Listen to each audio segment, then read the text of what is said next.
Camilla is supposedly suffering from severe mental exhaustion and major depression, and the story about why she's suddenly so unwell completely falls apart the second you look at the timeline. Because according to palace insiders, this entire health crisis didn't start after months of public pressure or media scrutiny. It started the moment King Charles III made it clear he was about to hand Princess Anne full control over the royal family's private finances. That's not a coincidence. That's not bad timing. That's the kind of detail that makes you go, wait, what? And honestly, the fact that nobody in the palace is willing to answer the obvious question is the weird part. So before we get into the details, if you're new here, we break down royal drama as it actually happens. So hit subscribe to Crown Watch real quick. It helps more than you know. So here's where it gets interesting. King Charles III has apparently been planning a major shakeup of how the royal household handles its money. And we're not talking about pocket change, we're talking about the Privy Purse, which is the official body that manages the monarch's private finances, living expenses, and the internal operating budget for the entire royal family. This is the financial backbone of the palace. Whoever controls this controls how money moves through the institution. And according to reports, King Charles wanted his younger sister, Princess Anne, to oversee it. Now, if you know anything about Princess Anne, this makes complete sense. She's famously disciplined. She's known for having a relentless work ethic. She doesn't do fluff. She doesn't do waste. She's the kind of person who shows up to 4 engagements in a day and still looks annoyed that there aren't 5. So when King Charles looked at the royal household and saw bloat and unnecessary spending, putting Anne in charge of cleaning it up was probably the most logical decision he could make. The problem is that this decision directly threatened Camilla. And this is where the story takes a turn, because according to multiple sources, Camilla didn't just disagree with this move, she saw it as an existential threat to her position. If Anne controlled the purse strings, then Camilla's influence over internal resources would basically evaporate. And beyond the money, there was something else: jealousy. King Charles trusts Anne completely. That's not just a sibling thing, that's a lifetime of Anne proving she's reliable. Camilla, on the other hand, has spent years trying to solidify her role. So when she saw that trust being handed to Anne, something shifted. Now I want to pause here because this is where the timeline gets really strange. If Camilla was genuinely suffering from mental exhaustion caused by public pressure, you'd expect her health to decline gradually over months or even years.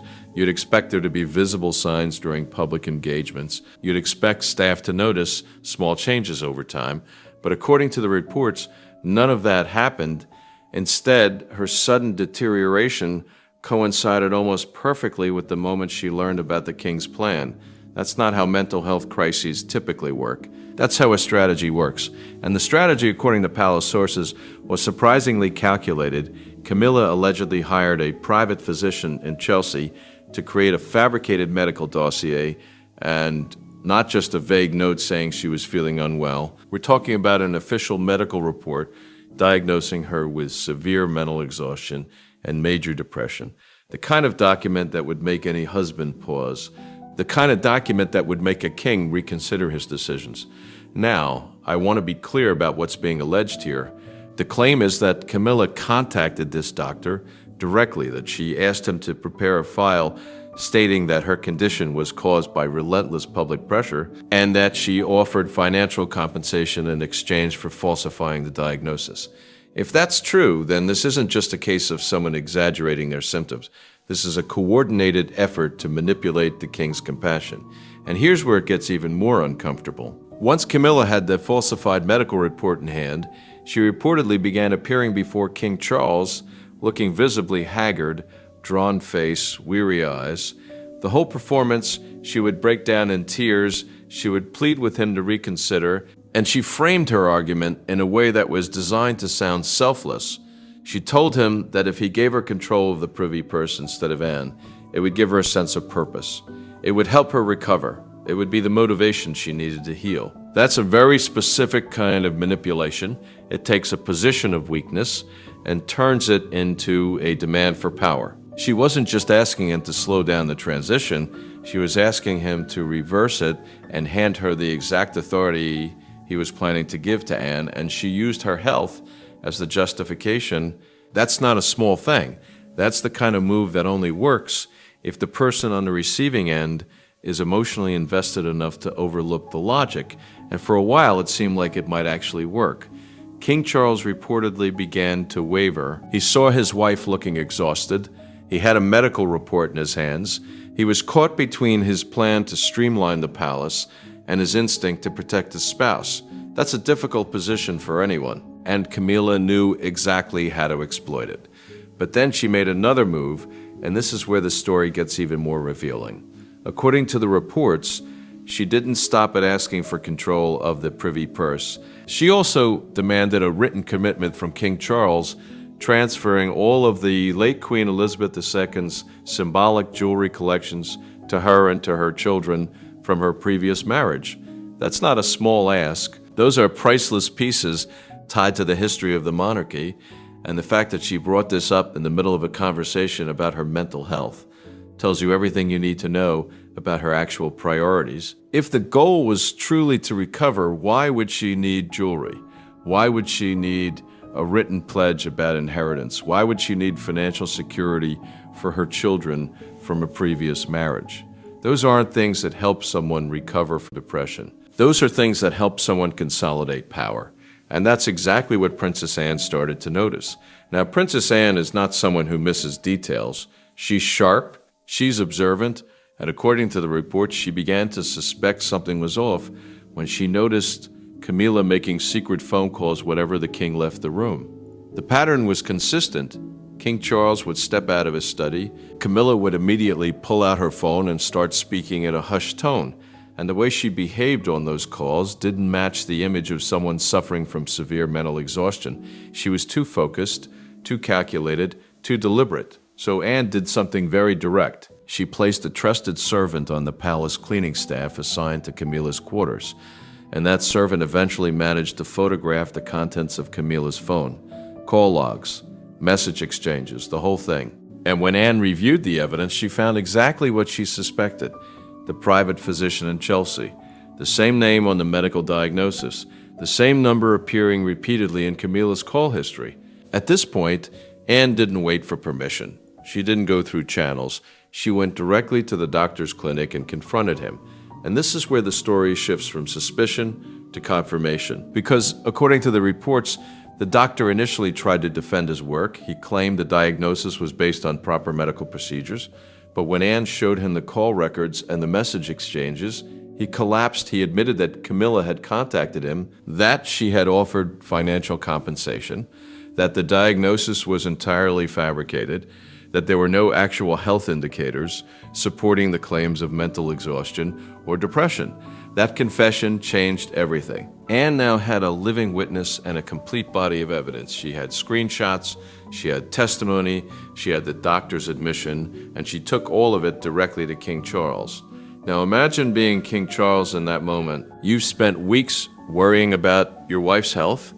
You've been reconsidering a major financial decision because you wanted to support her, and then your sister walks into your study and places a dossier in front of you showing that the entire thing was staged.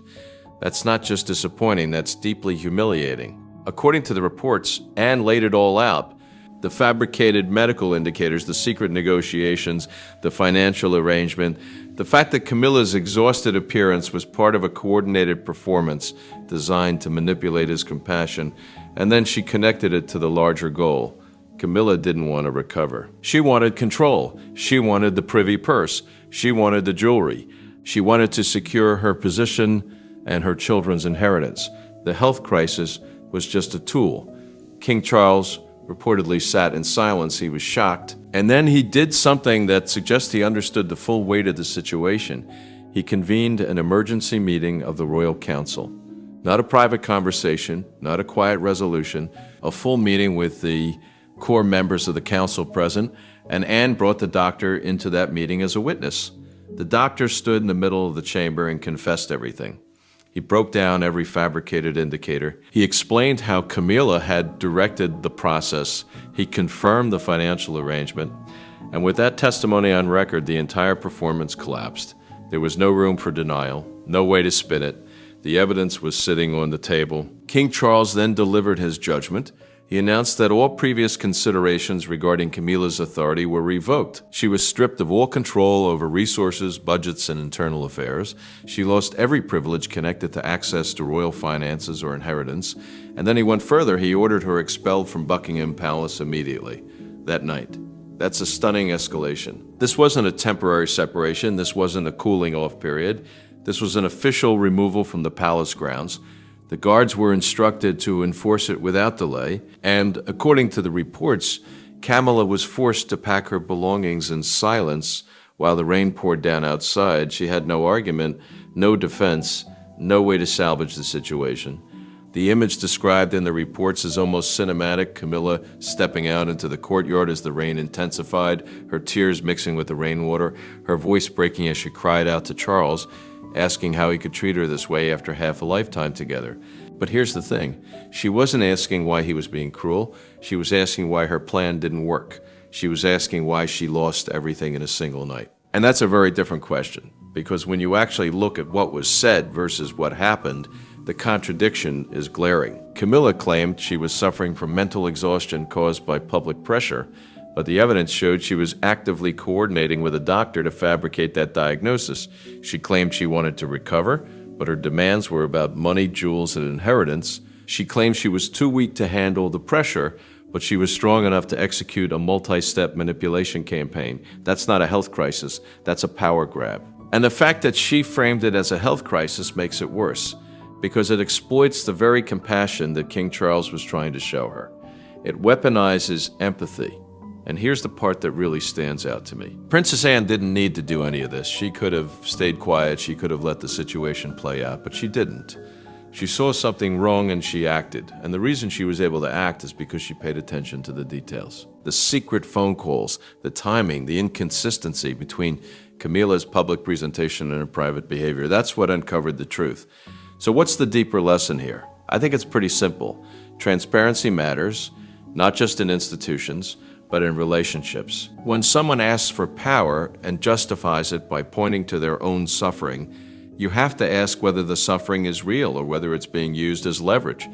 And when someone refuses to answer direct questions, when they deflect, when they cry at convenient moments, that's not proof of vulnerability. Sometimes it's proof of... Camilla reportedly stood outside the gates of Buckingham Palace. As they closed behind her, the rain was still falling. She had nothing left. No position, no dignity, no access to the finances or the jewelry she had demanded. And the worst part for her is that she did it to herself. She built the entire plan. She hired the doctor. She staged the illness. She pushed for more and more until the whole thing collapsed under its own weight. And now the question is whether King Charles will ever trust her again, because once trust is broken like that, it doesn't come back easily. And the fact that he was willing to expel her immediately suggests he understood that. He didn't need time to think. He didn't need to consult anyone else. He saw the evidence, and he acted. But beyond the immediate fallout, there's a larger conversation happening inside the palace right now about what this means for the monarchy's future. Because this wasn't just a personal betrayal. It was an attempt to redirect royal resources and symbolic assets away from the institution and into private hands. And that's something the palace has always guarded against. The line between the crown and the individual has been carefully maintained for centuries. Once someone tries to blur that line for personal gain, the entire system reacts. And that's exactly what happened here. The council didn't hesitate, Anne didn't hesitate. And the king, despite whatever personal pain he might have felt, didn't hesitate either. Because this wasn't about whether Camilla was a good wife or a supportive companion. It was about whether the monarchy could allow itself to be manipulated from within. And the answer was no. Now, there are still questions about what happens next. Will Camilla retreat quietly to a private residence, or will she attempt to push back through her own connections? Will her children from her previous marriage attempt to challenge the revocation of inheritance promises? And will the palace release any official statement about the separation, or will they simply allow the silence to speak for itself? Those questions matter, but they're secondary to the central fact. The plan failed. The manipulation was exposed. And the person who exposed it was the one person Camilla never expected to be watching. Princess Anne, the sister who doesn't seek attention, the royal who doesn't chase headlines, the one who simply does the work and notices when something doesn't add up. That's the real story here. Not just the downfall of a queen consort, but the quiet competence of a princess who understood that loyalty to the crown means protecting it from everyone, even from the people standing inside the palace walls. So yeah, the story is dramatic, but the lesson is pretty simple. If you have to fake a breakdown to get what you want, you probably shouldn't have it in the first place. And if you're going to manipulate someone, maybe don't do it in front of Princess Anne, because she will notice, she will investigate, and she will bring the receipts. Thanks for watching. We'll see you in the next one.